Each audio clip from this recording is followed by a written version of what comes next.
Yon, magandang araw, magandang gabi kung nasaan man kayo ngayong araw na ito mga kainags. Ano, ako, napakaganda ng ating araw ngayon. Sa tuwing tayo ay namimintana at nakikita natin ang ganda ng labas ng ating bahay at natutunaw na ang mga snow. Sino ba naman ang hindi magiging masaya pagkagising mo sa umaga ay ganito ang iyong masisilayan? Ang ganda ng panahon, mainit ang klima ngayon. Nako, at tapos meron tayong pinipiritong galunggong, ang ating paboritong isda na lagi natin nabibili kung saan man dahil ito ay mura. Yan. Winter, Spring, Summer, or Fall. Tuloy ang buhay sa Canada. Abot kaya ng ating budget ang galunggong na mataas daw sa uric acid, mga kainags, ano? Mataas daw sa purine, pero sabi natin ang bawal ay masarap. Alam niyo yung pagkulo pa lang, no? Yung kulo pa lang ng mantika, para naman talaga nakakagutom na, no? Ayan, no? Balik ka rin na nga natin. Lagay mo natin pa ganun. Ay, teka muna, lagay mo natin dito. Ayan. Unahin natin itong isa. Ito kasi inuna ko nilagay eh. Nako. Ayan, ha? Dito.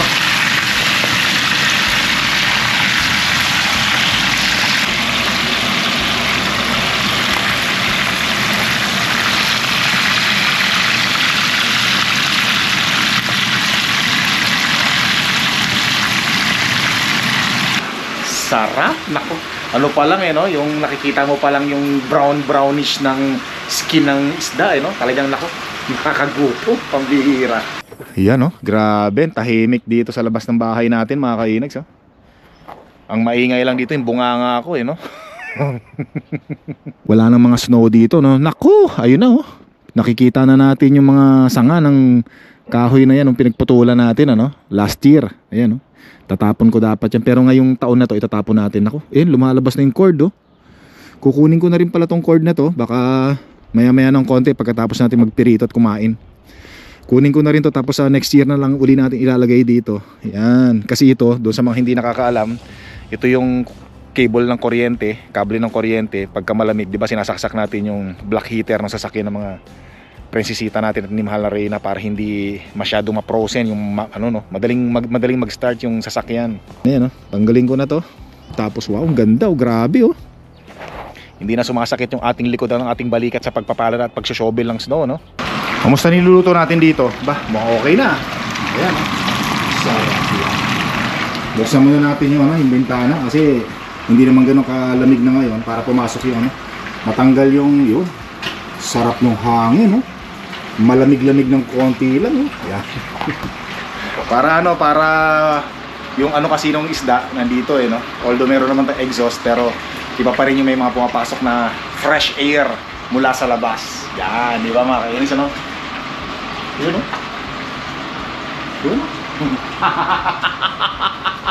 Ang bihira, good vibes lang tayo mga kainis, ano? Ayan, no? Ayun, no? Oh, bihira.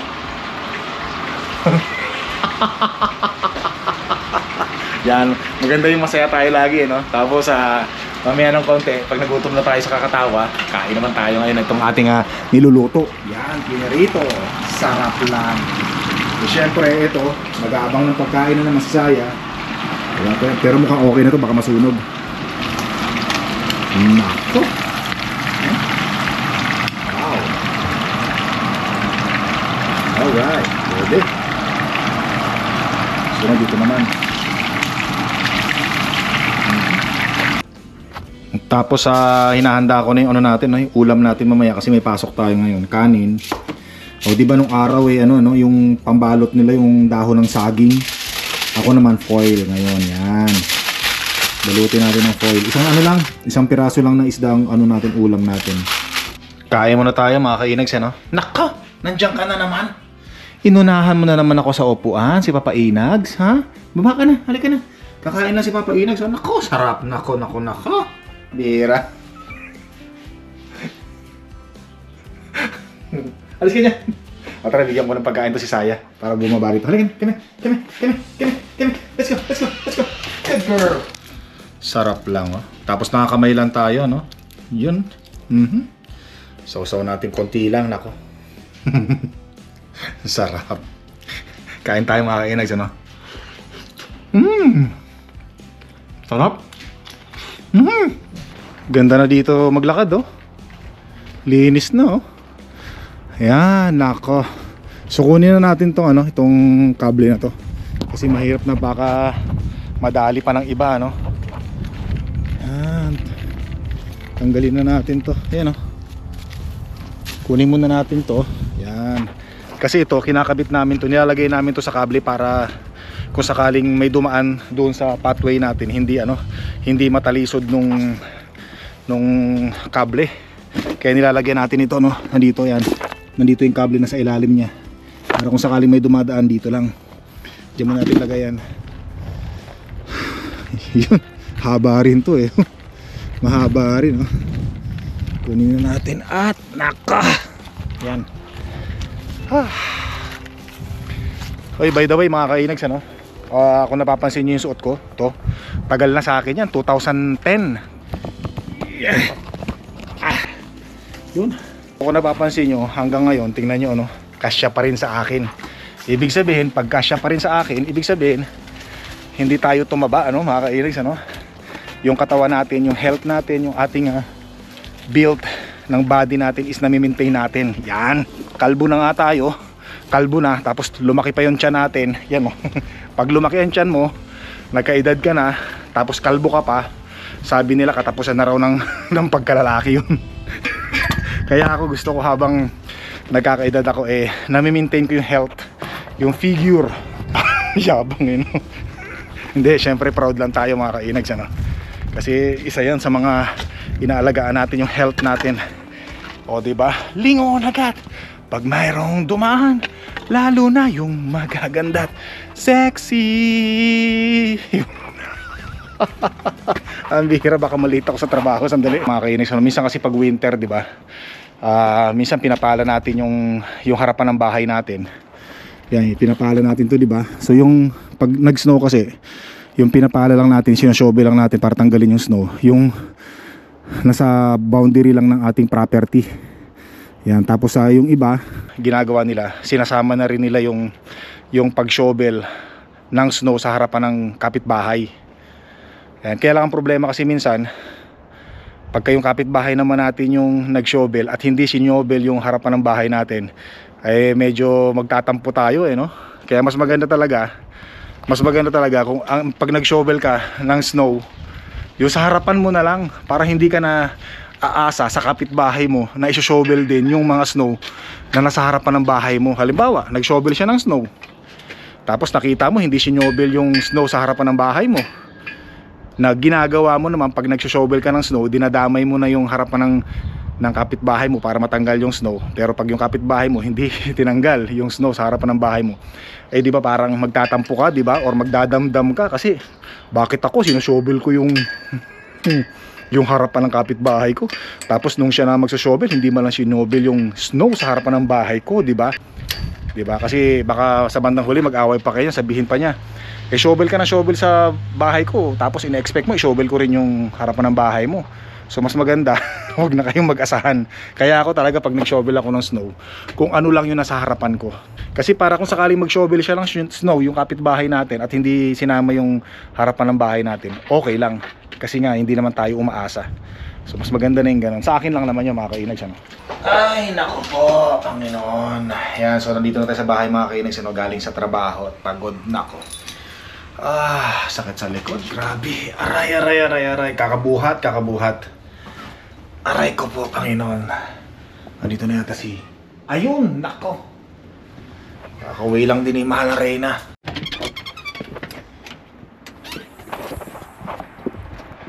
Kaya magandang araw ulit sa inyo mga kainags, ano? Pagkalipas ng isang araw kahapon, nung pagbablog natin, eto na ulit tayo. At gustong gusto kong tinitingnan yung harapan ng bahay natin, yung pagkalusaw unti-unti ng mga snow.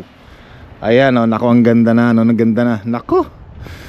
Mga ilang linggo na lang, malinis na tong ating harapan ng bahay, ano? Nako po, salamat po Panginoon. Napakaaga ng ating spring, napakaaga ng pagtunaw ng yelo ngayon. Kasi may mga ilang taon na kahit na first week or second week ng March, nag-i-snow pa rin mga kainis. So dito sa Alberta, Canada. Pero ngayong taon ng 2025, talaga namang napakaaga ng spring. Yan, nako.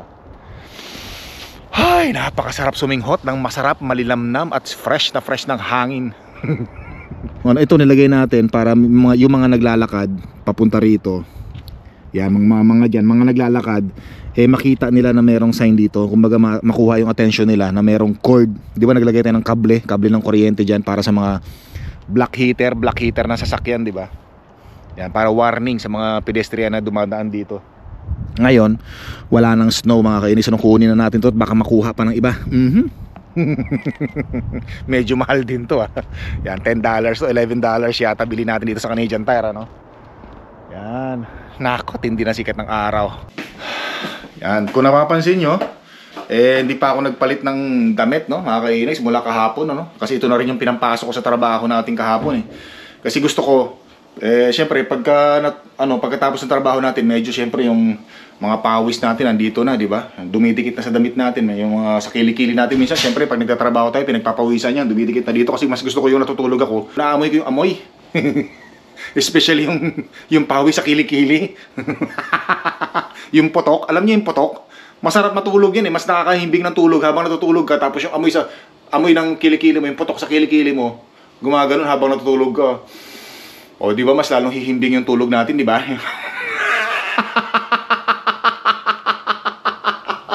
O nakakuha na naman kayo ng technique sa akin, bihira. Hindi, naglalagay naman tayo ng deodorant, mga kainay, Naglalagay naman tayo. Tara, lagay ko muna to doon. Tama na muna yung kalokohan ni Inags. Sandali lang Magandang araw ulit sa inyo, mga kainags, At nako, araw ng Tuesday ngayon, January 4, 2025. Ganda ng araw natin ngayon. Day off tayo ngayon, Pupunta na tayo ngayon sa Western Union para magpadala ng kwarta salapi, pera sa ating mga loved ones sa buhay. Yan, tara, let's go. Hey Meta, continue music. Yun. Sabi niya, I can't find anything. I don't know what you're talking about. Bihira. Gamit ko yung sasakyan ni Mahal na Reyna. Mas madali kasing i-park to dito, Especially pag maliit lang espasyo ng parking area. Yan.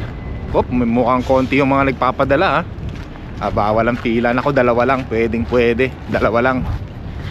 Yan, nako. Matutuwa ang ating mga mahal sa buhay nito. Yan, nakapagpadala na tayo, mga kainags, 40 point something yung palitan ng Canadian dollar ngayon per $1, tsaka sa peso. Yan, nako, matutuwa na ang ating mga loved ones nito. May pera na tayong pinadala. Yan, nako. Tara, dito na tayo sa sakyan.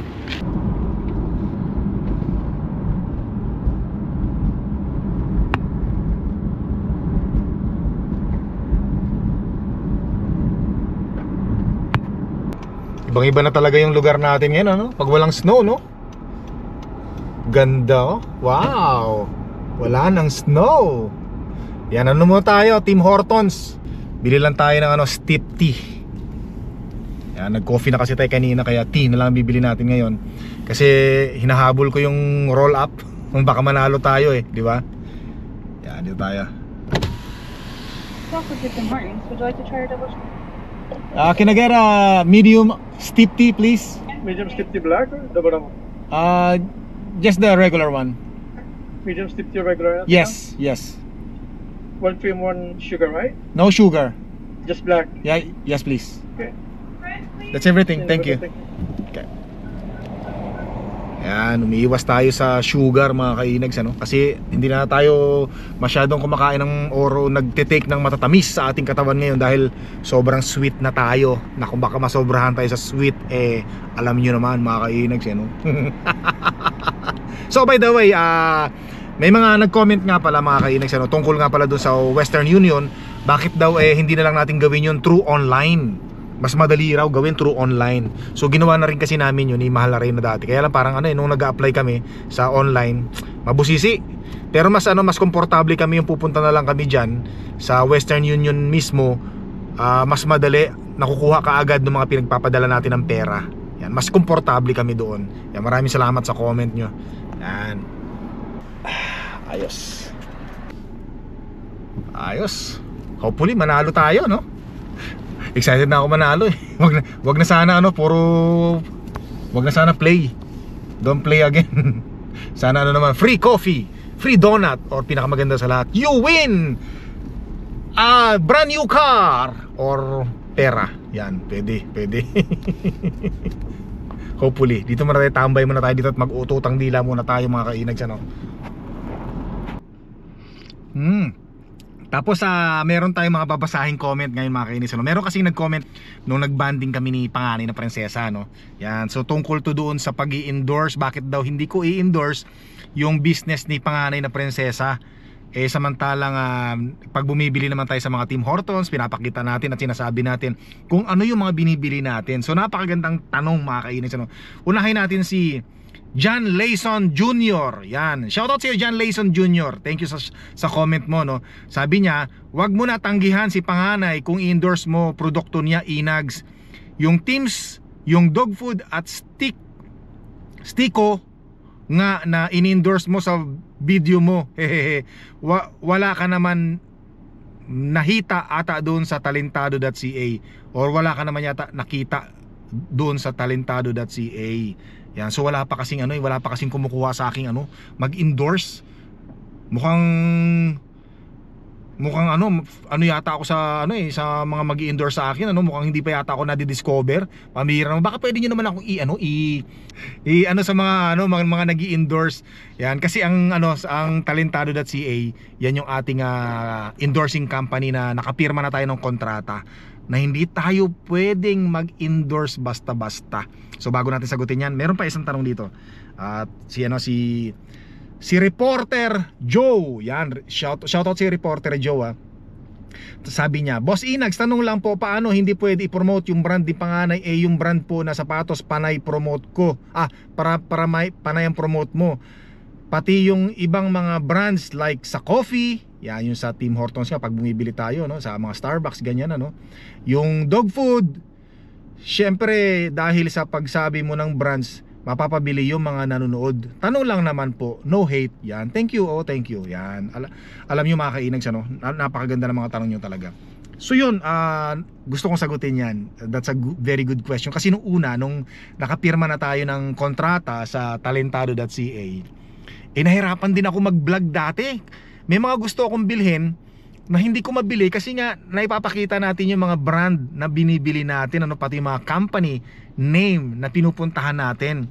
So doon ko na-realize na sabi ko, ang hirap pala maging na nakapirma ka na sa isang talent o isa ka ng talentado o isa ka ng talent or nakapirma ka na sa isang mga advertising company. Ang hirap pala ng gano'n. Kumbaga parang yung pagba-vlog mo, paggawa mo ng content creation o yung paggawa ng content, pagiging content creator natin, mahirap na, kumbaga parang limitado na. Sabi ko, nabanggit ko yun sa isang vlog ko. So parang mahirapan ako gumawa ng content dito. Hindi na ako basta-basta makalabas kasi nga, di ba? Pag kumakain tayo, hindi ko na pwedeng maipakita yung mga kinakain ko. So napanood yun nung manager ko sa talentado.ca. Yan, shoutout sa manager ko. Mga manager ko, marami tayong manager sa talentado.ca. Sabi nila, Inags, ang talentado.ca hindi ganon kahigpit kumpara sa ibang mga advertising company na pag halimbawa pag uminom ka ng isang soft drinks, kailangan i-blurred mo yung brand nila pag uminom ka ng soft drinks.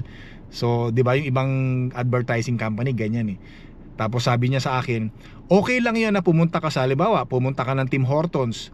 Okay lang 'yon, walang problema doon. Uminom ka ng kape, sabihin mo na ito, uminom ako ng steep tea ngayon or ng coffee. Nandito ako ngayon sa Tim Hortons, or nandito ako sa Starbucks, mga ganon. Okay lang 'yon, okay lang daw 'yon, sabi sa akin ng manager ko mismo. So basta wag ko lang sasabihin na yung i-endorse. Wag ko lang sasabihin na, 'di ba, yung pumunta kayo rito, masarap dito, inaano ko to, talagang ano ko to sa inyo, yung hindi ako mapapahiya sa inyo, subukan yung bumili rito, yun bawal yun, yun ang bawal sa amin. Yun yung sinasabi nila na yung pagkakaiba ng pumupunta ka sa isang lugar or kinakain mo yung isang brand kesa doon sa pinopromote mo na, sinasabi mo na ito masarap to, pumunta kayo rito, kainin nyo to, subukan nyo to. Yun ang hindi ko ginagawa sa mga vlogs ko ngayon. So merong limitation at napakaswerte ko nga rin dahil yung ating talentado.ca ay hindi ganun kahigpit mga kainags, Yung kay Panganay na Prinsesa naman, yung sinasabi niya kukunin niya akong model. Syempre, pagsusuotin niya ako ng ng mga damit, Tapos syempre, pag ginawa niya ako model, ilalagay niya yung kanyang business name. So parang pinopromote ko na. So yun ang bawal. Bawal po kasi yun. Bawal yun. So pwede niya akong kuning model. Kaya lang makikipag-usap si panganay na prinsesa doon sa talentado.ca. Makikipag-usap sila. Since hindi naman regular yung business ni panganay na prinsesa, kumbaga ano lang yun kung kailan lang sila meron, no, mga kainags, ano. Although meron naman silang online, pero ang pinag-uusapan natin dito, hindi pwede yung mga klaseng ganong pag-advertise. So kailangan nilang makipag-usap sa talentado.ca, diba? So syempre may bayad yun. Pero ang magkagandahan naman sa talentado.ca, kapag ka small business, maliit lang ang sisingilin nila. Yung mga nagsisimulang business pa lang, maliit lang yung sinisingil nila. So, 'di ba, napakaganda ng ng offer ng mga talentado.ca. Pero syempre naman, since na hindi pa naman ganoon ka-steady yung business ng pangalan ng prinsesa ko, hindi pa rin nila kaya magbayad sa talentado.ca kahit na maliit yung sisingilin sa kanila. Yun mga kainags, ano. Pero dati nung hindi pa ako pumipirma ng kontrata sa talentado.ca, talagang ina-advertise ko yung product ni panganay na prinsesa. Yan. So maraming salamat sa tanong. At least, di ba, naliwanagan yung lahat. Yan. Ganun talaga mga kainags, ano. Sabi nga nila, business is business. Di ba? So hindi ako pwedeng sumugal kasi pag ako ay nag-violate sa kontrata ko sa talentado.ca, ako ang magpe-penalty, mga kainags, ano. Ako ang magpe-penalty. Yan. So yun, di ba? So sana naliwanagan kayo, mga kainags, no? At saka shoutout nga pala sa Ausa family ng Niagara Falls. Salamat. Yan, salamat po Ausa family. Thank you. Yan, tapos ngayon ay syempre ano pa bang gagawin natin? Tayo ay sisibat na, mga kainags. At naka, grabe, ang gwapo ko talaga, oh. Lalo na pag nakasalamin ako, no? Ang bihira, kaya marami nagsasabi kamukha raw ako ni Sam Melby. Hindi ko kamukha si Sam Melby, ha. Ako yung kamukha ni Sam Melby. Yun. Bihira, sinungaling daw ako. Bihira. Play again.